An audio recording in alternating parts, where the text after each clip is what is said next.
Sea, qué bueno tenerte de vuelta. Sí. Tú crees que eres como un cometa. Entonces pasas.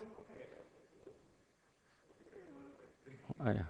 Pero así son los cometas, vienen de repente y después. Ajá, ok. Ya, pues.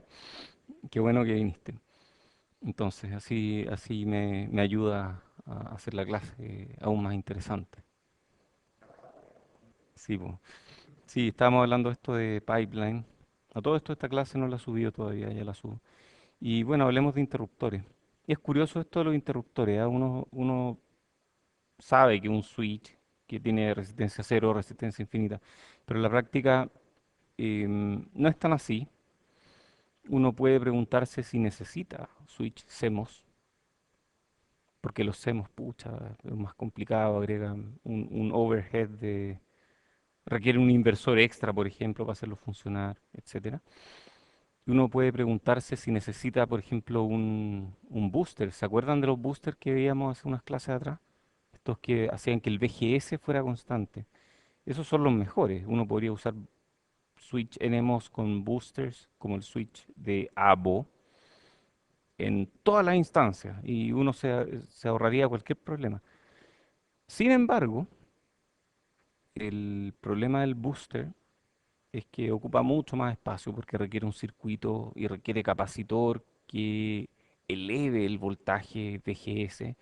Entonces, lo ideal es usar el switch correcto en el lugar correcto. Uno no tiene que usar el mejor switch en todas partes. Entonces, hay algunas ideas aquí. Hacer la constante RC del interruptor unas 10 veces más rápida que la del OTA, para que no sea un problema. Esto es una regla de diseño más bien por experiencia, basada en la experiencia, no está basada en cálculo. Evita la degradación de la velocidad, minimiza la contribución del ruido del interruptor. Aquí hay documentación que lo avala. Evita problemas de estabilidad debido a los polos en la red de realimentación. Entonces, como decía, hay tres opciones: dispositivo N o P único. Elegimos N cuando queremos switchar voltajes bajos, elegimos P cuando queremos switchar voltaje alto. Y el P en general, ustedes saben que requiere más tamaño para la misma resistencia, por lo tanto, más capacitancia para la misma resistencia. Podemos usar una compuerta de transmisión, que es un switch CMOS, o podemos usar un NMOS bootstrap con este switch de ABO, con este circuito de ABO o alguna de las variantes, para nodos de alta excursión que requieren un R-on constante. Entonces aquí, por ejemplo, en este paper, muestran tres tipos de switch y ellos le ponen tres símbolos diferentes a los switch que usan. Y aquí en casi todos usan CMOS, todos estos son CMOS, estos de aquí son NMOS solamente. Y no vemos ninguno que sea bootstrap aquí en esta parte, pero hay otras partes que sí lo usan. Aquí, por ejemplo. Entonces aquí usa un bootstrap seguramente porque tiene que tener un amplio rango de entrada, por lo tanto está utilizando un switch de AO. Oye, ¿y este circuito lo habíamos visto antes, o no? Con un solo capacitor. Habíamos hablado de de estos circuitos de capacitores conmutados que usan un puro capacitor. Este es el sample and hold del front end. O sea, un sample and hold es simplemente un circuito que agarra una carga o un voltaje, lo convierte en carga en un capacitor y luego con esa carga carga otro capacitor en realimentación. ¿Este es CS o SF? Los dos. Este es un flip around.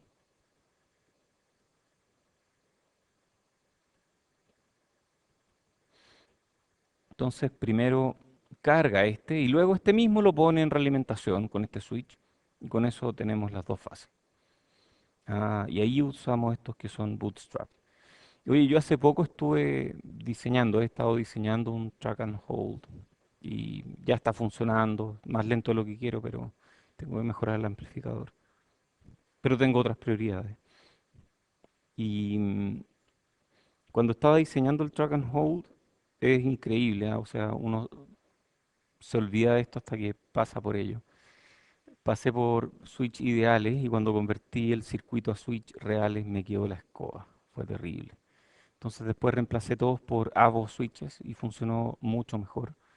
Y después empecé a ver cuáles requerían un switch de verdad bueno y eran súper pocos. Y generalmente aquí, estos requieren switch buenos. NMOS en este caso, porque no se requiere, porque el modo común aquí está más o menos restringido, pero, pero estos son NMOS potentes y nada más. Estos de aquí no tienen por qué ser tan buenos. Y ahí uno va probando. ¿M? Ruido integrado total del OTA. Entonces aquí hay algunas ecuaciones. Este es un OTA típico. ¿De cuántas etapas es este? Ay, ya, pues ayúdenme.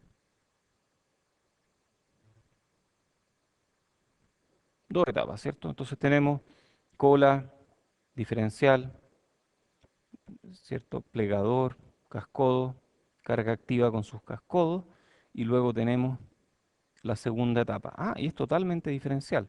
Entonces asumimos que debe haber en alguna parte algún circuito de realimentación de modo común que no está siendo mostrado aquí.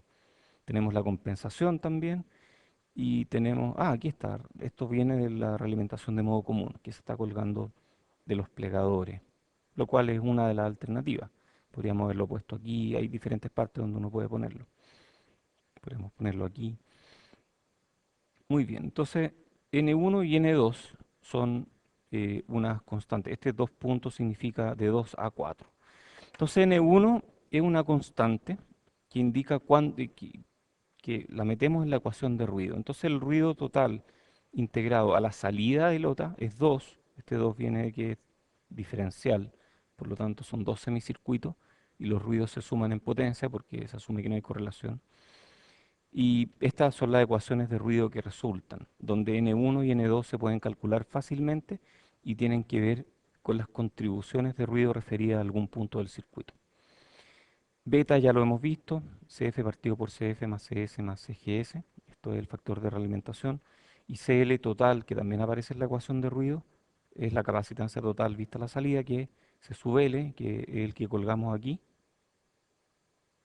que puede ser la capacitancia entrada de la siguiente etapa, por 1 menos beta por CF, donde eso es la contribución de esta capacitancia a la capacitancia de salida. Esto es esencialmente Miller visto hacia allá.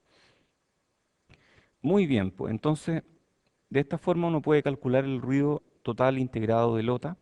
Estas son ecuaciones simples y son bastante precisas. Si asumimos que gamma es 1, ¿se acuerdan que era gamma o no? Coeficiente de ruido que a veces decíamos que era 2 tercios para canal largo, gamma igual 1 para canal corto, N1 igual N2 igual 2, que se puede lograr con diseño adecuado. En ese caso llegamos a que el ruido integrado total a la salida toma esta expresión. Esta expresión incluye C sub C e incluye CL total. Y ambos influyen. Oye, qué divertido. Está C sub C, que es el de compensación. No aparecen estos de aquí. Qué curioso. Estos como que establecen el ruido de la red de switches, pero no del OTA. Hay algo de eso, sí. Hay algo de eso que es CF. Ese importa de todas maneras. ¿Cómo dividimos nuestro ruido? ¿Cómo repartimos? Más que dividimos, ¿cómo repartimos el ruido entre los términos de las etapas 1 y 2? Recuerden, lo que estábamos mirando antes era que, em, no sé dónde lo dejamos. Había un tema como de, estábamos viendo esto, cómo repartíamos la ganancia entre las diferentes etapas. Y vimos que hay muchas formas de hacerlo. Y ahora lo que estamos viendo es cómo repartimos el ruido entre las diferentes etapas. Entonces, ¿cómo repartimos el ruido o el presupuesto de ruido? Uno se da un presupuesto de ruido al principio del problema y dice, yo quiero que este circuito en total tenga tanto ruido. ¿Cuánto ruido asigno a esta etapa? ¿Cuánto ruido asigno a esta otra etapa? Entonces, en este diseño vamos a repartirlo en razones 2/3 y 1/3. Entonces vamos a repartir 2/3 aquí y 1/3 allá. Entonces etapa 1, etapa 2. Y nos queda B o D cuadrado es 18 KT partido por CL tot, si es que aplicamos esto en razones 2/3 y 1/3 allá. Y nos queda que C sub C va a ser CL total partido por 3 beta. Eso es lo que nos queda al hacer este pequeño diseño. Esto es un diseño de alto nivel. No nos hemos metido en el diseño fino del circuito. Solamente estamos mirando desde arriba con ecuaciones que podemos implementar fácilmente en MATLAB, en cualquier software de computación científica, y decir ahí, oye, yo quiero repartir el ruido de esta forma. Entonces los capacitores tienen que ser tanto. Después con esos capacitores yo diseño mi OTA. Veamos cuánto es el ruido de la primera etapa. Esto es lo que resulta ser beta, si es que aplicamos estos valores que nos resultaron de este supuesto. Beta es como 1/3. VOD, el ruido total em, diferencial a la salida de la primera etapa, tiene esta forma y podemos expresarlo de esta forma también. El ruido del sample and hold, y esto es lo que va primero, esto es lo que va antes de todo el resto de las etapas del pipeline. En este caso cambia un poco, beta es como un medio, estamos asumiendo un sample and hold que no tiene ganancia, que la entrada y la salida son iguales.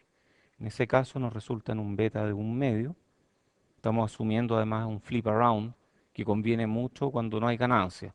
Flip around no conviene tanto cuando hay ganancia, porque la gracia, una de las gracias del flip around es que aumenta beta. Y cuando hay mucha ganancia, beta no cambia tanto al usar un flip around. Entonces, en mi opinión, por lo menos, no, yo no usaría un flip around cuando estoy usando mucha ganancia. En este caso no hay ganancia, por lo tanto nos conviene usar un flip around. Y ahí calculamos CL total, incluyendo este beta, 1 menos beta por CF. Y con eso nos queda esta expresión para el ruido total, la entrada y la salida del mismo, porque esto tiene ganancia 1. Presupuesto de ruido. El presupuesto de ruido total definido a la entrada, suponiendo en principio que el voltaje diferencial de escala completa es de 1 volt, yo voy a asumir, voy a definir que mi ruido térmico sea igual a mi ruido de cuantización. Porque si mi ruido térmico fuera muy bajo en comparación con el ruido de cuantización, significa que me estoy esforzando mucho en hacer un amplificador de bajo ruido que no tiene sentido dado que igual voy a tener ruido de cuantización. Si al revés, tengo el ruido térmico mucho más alto que el ruido de cuantización, significa que el ADC va a tener más resolución de la realmente necesaria, porque va a tener, no sé, 16 bits de resolución y la mitad de esos bits van a ser puro ruido. Entonces no es la idea. Por lo tanto, un buen punto de partida para un buen diseño, cerca de un óptimo probablemente, es establecer el ruido térmico igual al ruido de cuantización o parecido. Y el ruido de cuantización sabemos que es delta cuadrado partido por 12, lo calculamos en base a la FSR y nos da este 280 microvolt RMS al cuadrado en potencia. Entonces, partimos el ruido de la siguiente, o repartimos el ruido de la siguiente forma. Para el sample and hold vamos a darle un medio. Para la etapa 1 vamos a darle un cuarto. Y para el resto de las etapas vamos a darle un cuarto de este valor que calculamos. Y de esa forma tenemos el ruido repartido. Recuerden que la primera etapa es la más crítica en términos de ruido, o el sample and hold en este caso, el más crítico en términos de ruido. Entonces, haciendo eso y haciendo los cálculos en base a esta ecuación para el ruido del sample and hold y estas ecuaciones para el ruido de la siguiente etapa, llegamos a estos valores de capacitancia. Lo que estamos haciendo es un diseño de alto nivel. Entonces llegamos aquí, estos capacitores son de 1,66 pico. Eso es muy grande, muy chico, es razonable. ¿Qué creen ustedes? Habríamos dicho para algo de 10 bits. ¿Les suena como razonable, no? Difícil decir todavía, uno va desarrollando el criterio de a poco. En términos de espacio, un picofarad es grande, pero es tolerable. 10 picofarad todavía es tolerable, así que estamos bien de espacio. Entonces, este es el del track and hold. En general, la etapa cero le llamamos al track and hold de la entrada. Luego etapa uno, etapa 2, etapa 3, etcétera. Y al final llegamos a 42 femtos. Se fijan que los capacitores se van achicando a medida que avanzamos en la etapa, porque las etapas tienen ganancias. Entonces las ganancias hacen que el ruido de la etapa se vaya diluyendo. Por lo tanto, podemos tolerar más ruido en la etapa siguiente. Eso era un efecto de la ganancia. Entonces las últimas etapas tienen capacitores, son todos iguales, los definimos todos iguales y la razón de ello es que no podemos hacerlos más chicos porque la tecnología no nos lo permite. Tenemos ahí límites de emparejamiento, entonces no queremos hacerlos más chicos. Y luego optimizamos mediante simulaciones o planilla de cálculo, iteramos sobre los supuestos de decisiones, iteramos y llegamos eventualmente a algo. Veamos un chequeo de sanidad. Este es un paper del 2007 en una tecnología de 1 volt, que es parecido a lo que estábamos hablando recién, una resolución de 10 bits, parecido a lo que nosotros habíamos establecido, y vemos que repartieron las capacitancias de esta forma: 2 picofarad para el sample and hold, 1 picofarad para la primera etapa, 0,5 para la siguiente, después 0,3, después 0,16 y las últimas tienen todas 0,1. No es muy distinto a lo que nosotros habíamos calculado aquí. O sea, significa que estamos dentro de un rango razonable. Y aquí está la potencia que consume cada etapa. Vemos que el sample and hold es el que más consume en un pipeline y después de eso empiezan a consumir cada vez menos. Entonces no estamos tan alejados de un diseño práctico. Veamos estos gráficos de diseño de Kawahito. Estos son más o menos famosos en la industria de diseño de ADC. Entonces tenemos factor de escalamiento y tenemos por otro lado la potencia normalizada. Déjenme mirar que hay cosas de las que preferiría leer de aquí. Entonces tenemos aquí, fíjense este punto, 1 y 1. Entonces esta potencia está normalizada a un factor de escalamiento 1. En este caso, estos gráficos fueron hechos para B igual 1.5 bits por etapa, con una resolución efectiva de 1 bit, o sea, ganancia 2. Este es el R. ¿Se acuerdan que habíamos hecho la distinción entre B, que era la cantidad de bits por etapa, y después gracias a la redundancia, llegábamos a que el número de bits efectivos por etapa era más chico, tenía que ver con la ganancia de la etapa? En este caso el R es 1 bit efectivo por etapa. Esto es teórico, asume que el ruido es KT partido por C esencialmente. Y vemos que el óptimo para una potencia mínima, en este caso, está por aquí. Yo diría que por ahí más o menos. Pero no es un óptimo, digamos que aguanta ciertas variaciones. Si yo me muevo entre este punto y este punto voy a estar bien. Si estoy aquí en 0,5 estoy bien. Entonces no, no veo tan terrible. Podemos escalar la etapa en este factor de escalamiento gamma que dijimos, más o menos en 0,5 y estamos bien. Entonces ahí está el factor de escalamiento. Y si usamos el modelo de OTA de una etapa, llegamos a estos gráficos: capacitancia, y por aquí tenemos SNR. Wow, ¿cómo se llega a esto? Para diferentes bits. Y probablemente podemos comparar con lo que nosotros obtuvimos más o menos en términos de resolución y capacitancia. Estos mismos gráficos, m igual 1, m igual 2 significa cuántas etapas están corriendo en paralelo. O sea, esto es usando time interleaving. Recuerden que time interleaving es esto de usar varios conversores corriendo en paralelo con un multiplexor en la entrada que va entregando la entrada a diferentes conversores y cada conversor actúa en paralelo, agarrando una parte de la entrada cada vez corrida en un tiempo pequeño. Entonces, si intercalamos en el tiempo, si usamos esto de time interleaving, cuando tenemos fs elevada, nos conviene intercalar en el tiempo. Estamos viendo que si queremos llegar a frecuencias de muestreo elevadas, la única forma es con intercalado en el tiempo. Con m igual 1 no llegamos, con m igual 2, que significa dos ADCs corriendo en paralelo, tampoco llegamos. Con m igual 4 apenas y con una tremenda potencia. Pero si usamos m igual 8, m igual 16, el time interleaving nos permite además ahorrar potencia. Entonces esa es una cuestión bien curiosa del time interleaving. Uno lo ve como una alternativa para hacer ADCs más rápido, porque uno tiene varios ADCs corriendo en paralelo. En la práctica, time interleaving también puede servirnos para ahorrar potencia. Pongamos un caso particular, y esto está explicado en un paper que no estoy citando aquí, que es de Razavi. Pongamos este caso, si es que tomo m igual 1 y me cuelgo de esta frecuencia de muestreo, si hago m igual 1, gasto mucha más potencia que si hago m igual 4, por ejemplo.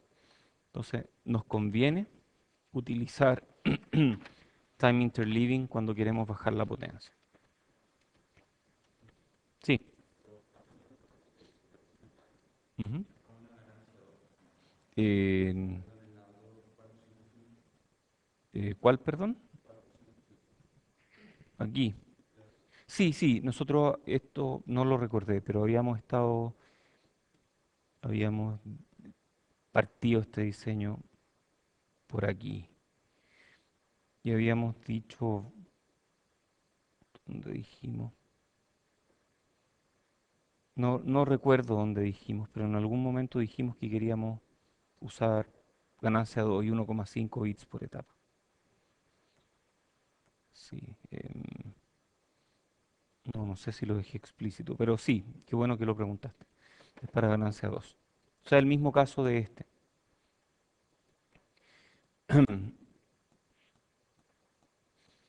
Muy bien.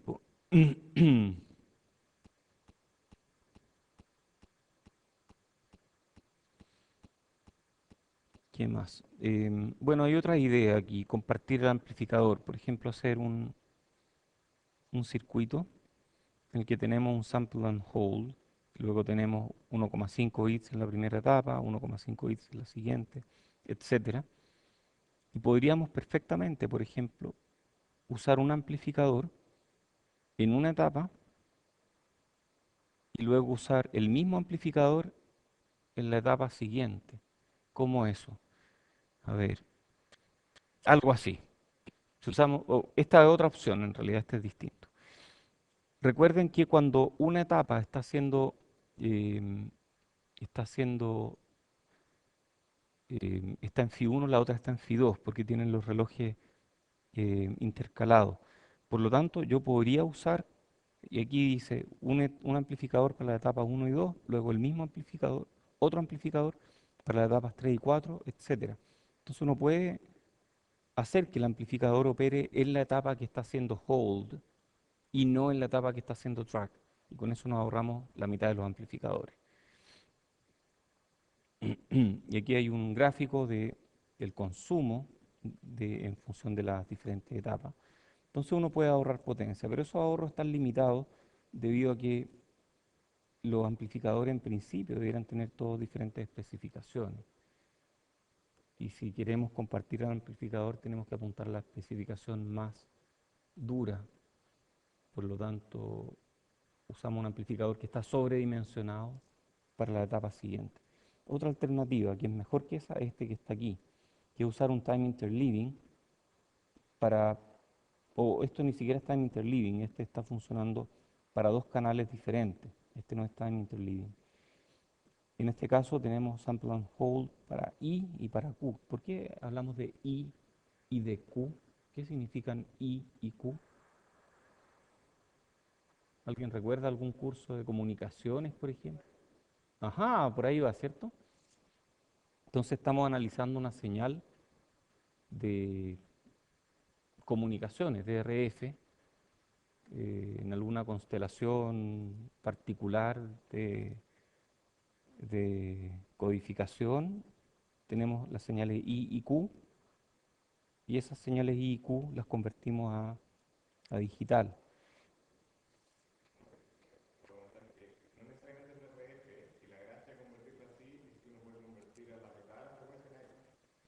Ajá, eso no sabía, ¿cómo es? Ujú.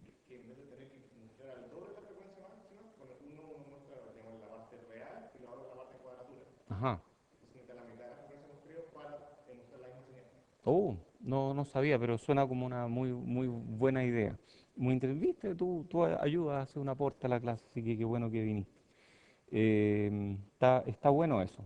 Claro que necesitas el doble de hardware, entonces al final lo que ganas es parecido, pero otra forma de verlo. Es otro mapeo del... Exactamente, exactamente. Esos dos, hay un trade-off ahí. Entonces, podríamos tenerlo en este esquema y este amplificador lo conectamos aquí y luego lo conectamos allá. Entonces, en diferentes feeds vamos conectando arriba y abajo. Y este otro lo conectamos allá y después lo conectamos acá. Y los vamos cambiando. Entonces, usamos un puro amplificador para las dos cadenas. Y eso es más eficiente que usar un amplificador en cada cadena. Después, hay opciones de hacer arquitectura sin sample and hold, porque como vimos el sample and hold es el que consume más potencia. Aquí estamos viendo que consume mucha potencia el sample and hold. En general es el que consume más potencia en un pipeline. Entonces, ¿qué pasa si queremos hacer una arquitectura sin un sample and hold? Si removemos el sample and hold del front-end, hay un tema de disparidad de tiempo, porque la señal va cambiando y nosotros estamos procesando la señal de manera distribuida, primero los bits más gruesos, después los bits más finos, pero no queremos que la señal cambie entre bits gruesos y bits finos. Para eso está el sample and hold. Entonces se produce esta disparidad de tiempo entre el MDAC y la S del flash de la primera etapa y pasan cosas raras. Entonces, una estrategia de solución podría usar, por ejemplo, usar una primera etapa con mucha redundancia. Y eso nos ayuda a mantener la salida dentro de la caja, como habíamos visto, absorber errores considerables. En este caso, que se pueden llevar a un error de clock. En el fondo es como que el clock llegó tarde, ok, la señal se movió. Es como mirar que el clock llegó tarde. O intentar emparejar las redes del sub ADC y MDAC en cuanto a ancho de banda y timing de reloj. Eso es un arte, hacer eso en un chip es un poco más difícil. Requieren muchas simulaciones, se requiere un muy buen extractor de componentes parásitas eh, después del layout, esencialmente. O sea, uno hace el layout y después de tener el layout, uno prueba si es que va a obtener lo que espera obtener, que los retardos en una dirección y en otra dirección sean el mismo. Algunos temas de investigación interesantes. Em, un tema de investigación, por ejemplo, que a Merman le gusta mucho, es hacer amplificadores malos. Hacer un amplificador rasca. Porque, ¿cuál es el problema? Este amplificador, ok, en el MDAC no se ve tan terrible. Recuerden que el MDAC es toda esta cosa. Y en el MDAC tenemos un amplificador que al final es un OTA con realimentación. Pero ¿qué pasa si en vez de un OTA con realimentación, aquí usamos un amplificador en lazo abierto, con una ganancia súper mal definida, súper no lineal, pero esa la compensamos aquí, porque recuerden que la parte digital lo que hace al final es dividir por esta ganancia. Y cuando teníamos ganancia 2, la parte digital es un shift hacia un lado nomás, y estamos. ¿Qué pasa si es que en vez de hacer eso, usamos muchas compuertas lógicas para no hacer un shift, sino para hacer una división por una ganancia que es no lineal?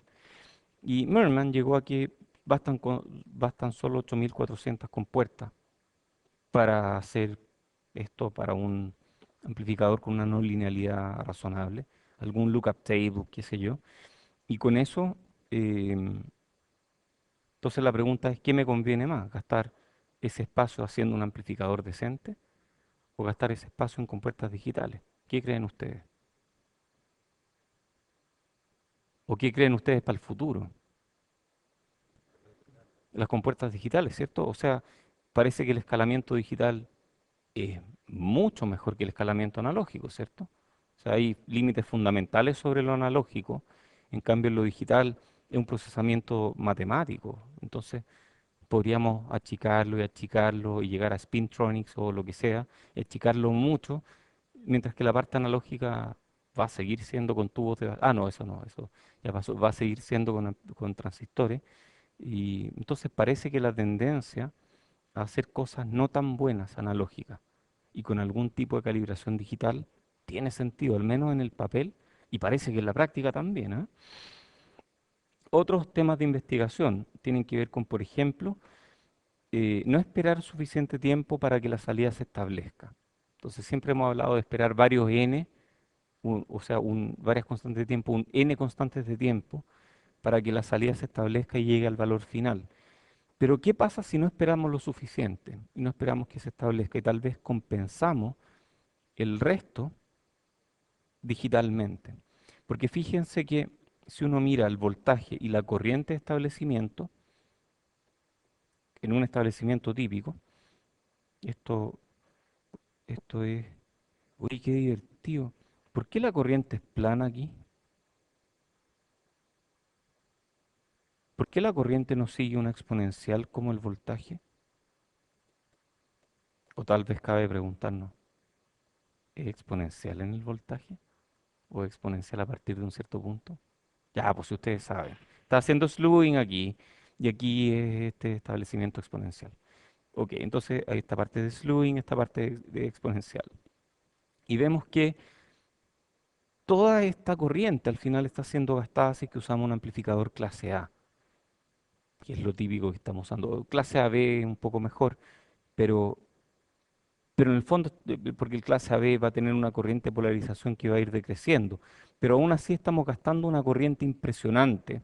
Toda esta es corriente gastada. Entonces, ¿qué pasa si en vez de gastar toda esta corriente, gastamos solo toda esta corriente por tiempo? Esto es un trabajo de Hiroaga, que era compañero mío en el doctorado. Él trabajó con Merman. Entonces, dice aquí, los diseños convencionales establecen su salida a un pequeño porcentaje del valor final. Entonces, la idea es extender el postprocesamiento digital para compensar por eso y decir, ¿sabéis que yo no voy a esperar hasta que llegue hasta el final? Pero yo voy a imaginarme a cuánto habrías llegado. Y tal vez con eso me basta. Y por supuesto eso lo hace más rápido y de menor consumo. Otra idea tiene que ver con usar, em, porque pareciera ser aquí, a partir de este gráfico, que la parte de slewing es mejor, porque aquí yo no veo que haya una corriente gastada. Estoy metiéndole toda la corriente al capacitor de carga. En cambio aquí parte de la corriente se me está yendo en otra cosa. ¿En qué cosa? Bueno, no toda la corriente de aquí va al capacitor de carga, solo una fracción. Entonces, parece que la forma más eficiente de cargar un capacitor es con fuente de corriente, si queremos llegar hasta un valor final. Hay supuestos detrás de lo que acabo de decir, pero sí, parece ser la forma más eficiente. Entonces, una alternativa, en vez de usar, cáchense esta, en vez de usar un amplificador, usamos una fuente de corriente para cargar el capacitor de salida. Y cuando está cargado, apagamos esa fuente de corriente. ¿Cómo sabemos cuando está cargado? Con un comparador. Entonces el comparador compara el voltaje de salida con, con este. Ah, es lo mismo que hace un operacional al final. Un operacional lo que quiere hacer es que estos dos estén al mismo potencial. El comparador va a hacer lo mismo, va a hacer que estos dos estén al mismo potencial. Entonces estoy midiendo la salida y cuando llega al mismo valor que este nodo, apago esta fuente y este ya no se carga más. En teoría funciona impecablemente bien. En la práctica hay detalles, ¿cierto? De partida necesitamos un comparador de tiempo continuo. Ya vimos en este curso que hacer comparadores de tiempo continuo rápidos no es trivial. Por eso es que usamos latches. Los latches saben cuándo gatillar. En este caso no sabemos cuándo gatillar porque estamos gatillando todo el rato. Aquí hay referencias varias, más referencias, muchas referencias. Como verán, el tema de pipeline es muy potente. Esto es una introducción a una introducción a pipeline. Si ustedes quieren diseñar un ADC de pipeline algún día, probablemente sus referencias van a ser papers y algún libro que alguien haya editado en cómo hacer ADCs de pipeline. Pero digamos que algo bastante sofisticado dentro de todo. Hacer una ADC de pipeline, en teoría, cualquiera puede hacer un MDAC y cualquiera puede hacer un ADC Flash para el sub ADC y cualquiera puede conectar las diferentes etapas. Pero hacer que funcione bien no es tan fácil. Yo tengo la experiencia de un amigo, yo nunca he hecho un pipeline, pero tengo un amigo que se esforzó mucho en hacer un pipeline y funcionaba más o menos. Y un día conversando, porque estábamos haciendo circuitos parecidos, me dijo, ¿y qué estás haciendo tú? Yo le dije, estoy haciendo un SAR. Y es primera vez que diseño un SAR y funciona espectacular. Y él me dijo, ya, pues voy a probar. Y él diseñó un SAR y le funcionó espectacular. Nunca más usó un pipeline. Yo tengo un sesgo hacia los SAR, debo decir, porque los entiendo relativamente bien. He diseñado SARs, em, SAR es aproximaciones sucesivas, y encuentro que son una forma muy eficiente de hacer una conversión AD. Yo no usaría pipeline a menos que quieran ir a resoluciones y frecuencias muy altas. Ese es el nicho de los pipelines. Si quieren resoluciones no tan altas, o si quieren frecuencias de muestreo no tan altas, usen un SAR. Un SAR es la mejor opción. Y si quieren llegar a frecuencias muy altas y resoluciones moderadas, usen un SAR con time interleaving. Es mejor que usar pipeline, en mi opinión. Pipeline es complicarse por las puras, creo yo. Para algunas cosas no hay vuelta, hay que hacerlo pipeline. Cuando nosotros hemos requerido muestrear muy rápido a 16 bits y a 100 megamuestras por segundo, la única opción es un pipeline con time interleaving. Pero si queremos, pero es posible que esto cambie de aquí a poco tiempo más. La historia ha sido así. Hace 15 años atrás, los pipelines reinaban en el espacio de alta velocidad, alta resolución. Tienen menor resolución que los de sobremuestreo, obviamente. No hemos visto sobremuestreo todavía, paciencia. Pero los pipelines reinaban en ese nicho. Y a medida que la tecnología fue mejorando, los SAR empezaron a aparecer como una alternativa mucho más eficiente, consumen mucho menos potencia, consumen poca área y en general son más fáciles de implementar. Entonces, yo creo que el pipeline hay que hacerlo solo si no hay otra alternativa, porque es un cacho, en mi opinión. Nunca he hecho uno, así que no puedo decir más. He hecho SAR y me han resultado, los que he hecho me han resultado bien, excepto uno, pero sé por qué resultó mal. Así que vamos a hablar de SAR ahora.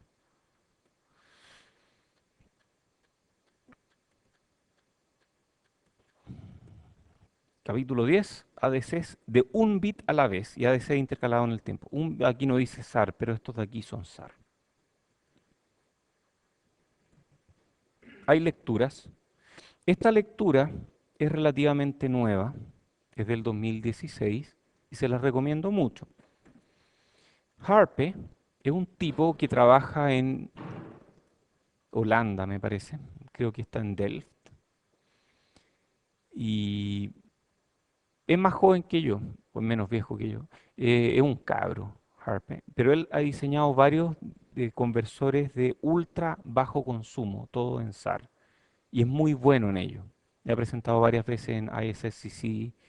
Él tiene trayectoria en esto.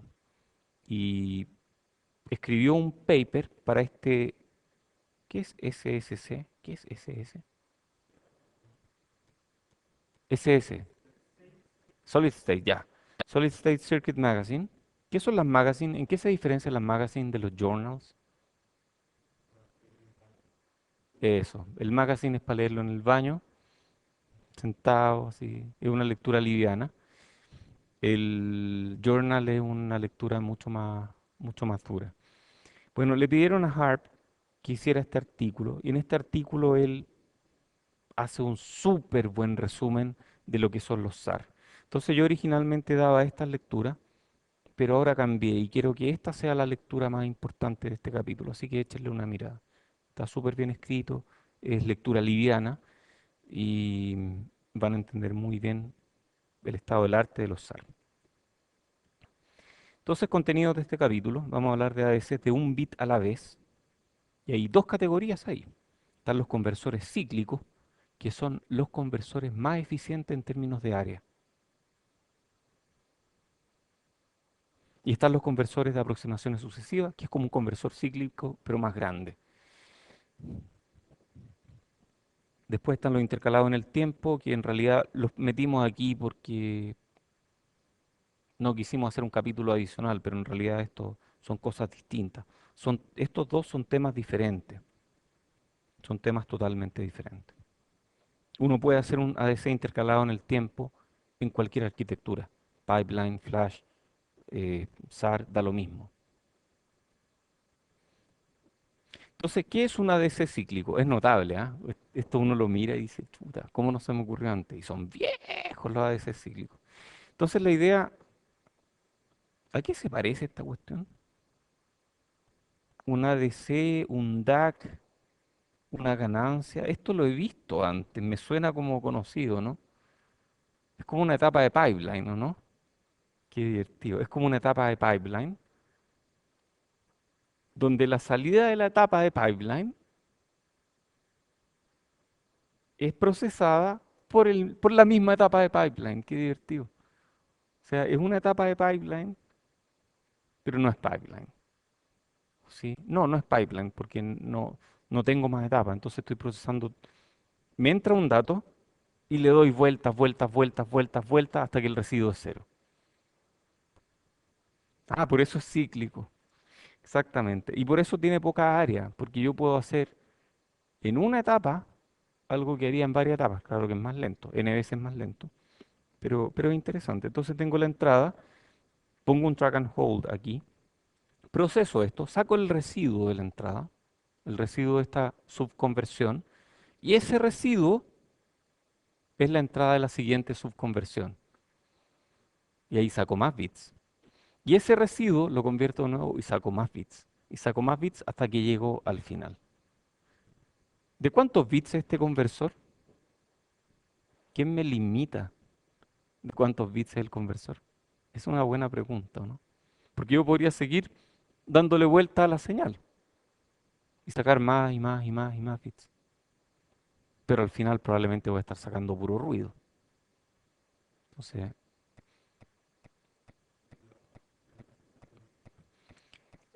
pero, pero fíjate en algo, que nosotros habíamos hablado en pipeline que G te definía al final la resolución.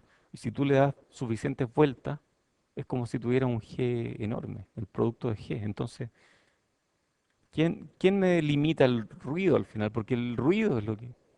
El track and hold, eventualmente, quiero que el DAC sea suficientemente preciso. Entonces, todo me limita el ruido, todo me limita, digamos, el desempeño. El track and hold me limita en ruido, el DAC me limita en precisión, este ADC me limita en precisión y en ruido, probablemente. Pero todo esto, para la primera etapa, para la primera vez que doy la vuelta, es lo que me define a qué resolución puedo llegar. Porque el error se va a empezar a acumular, el ruido se va a empezar a acumular, voy a terminar con cualquier cosa. Entonces, el mismo concepto que en una ADC de pipeline, pero sin esta operación concurrente, una sola etapa que es usada de manera cíclica para todas las operaciones. Entonces, por supuesto, necesito varios ciclos de reloj por conversión. Entonces, estamos aquí en conversores de un bit a la vez, porque voy sacando de a un bit. ¿M?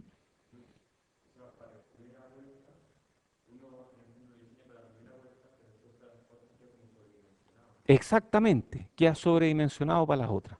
Eso es un problema.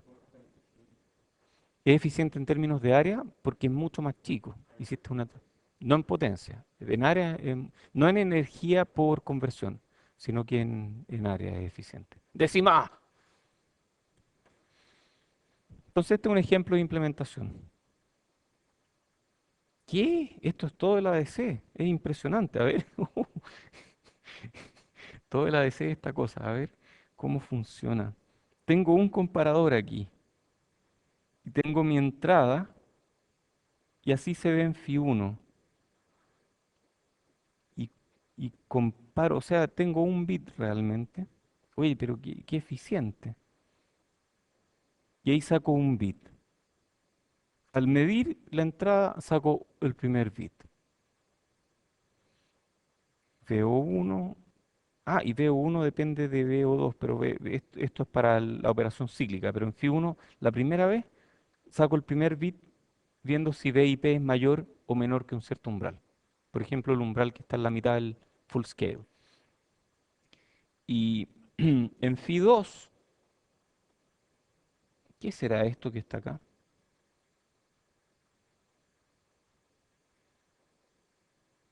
Donde yo puedo poner una entrada a una referencia o a otra referencia. ¿Qué será aquí? ¿Cuál de los bloques?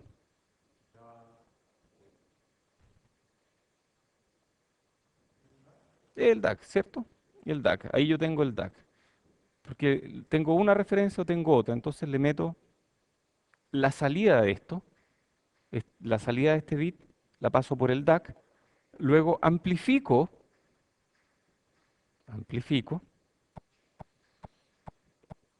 Ah, y yo había guardado mi entrada en C4. Entonces ahí estoy haciendo la diferencia. Estoy haciendo entrada menos DAC, que es lo que quiero hacer aquí.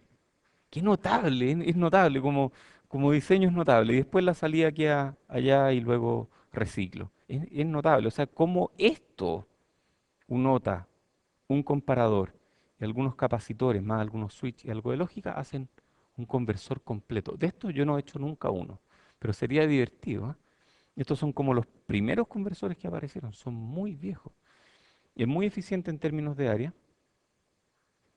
No son como los primeros. Más bien quise decir otra cosa, que aparecieron hace mucho tiempo y como que no han proliferado por diversas razones, porque es lento. Entonces, cuando queremos desempeño, no anda muy bien. Y lo que decía Jorge con su décima, la eficiencia de potencia es subóptima. No es posible escalar las etapas como en una ADC de pipeline. Entonces, estamos siempre sobredimensionados para la etapa siguiente. Los requerimientos de ruido de exactitud van bajando desde el MSB hasta el LSB, pero la energía no baja, entonces al final estamos sobredimensionando la última etapa. Pero es muy eficiente en términos de área y es fácil de calibrar. Muy bien. Oye, eso es todo lo que vimos de ADC cíclicos, no vimos más. Si alguien se anima a hacer un ADC cíclico para el proyecto, yo encantado, ningún problema. Sería divertido, ¿no? No sé, nunca he hecho uno, nunca he hecho uno. A ver, ¿qué tan complicado puede ser? No, no, no, se complica cuando uno tiene que calibrar. Entonces tú puedes hacer algo funcional en simulación, te va a andar bien.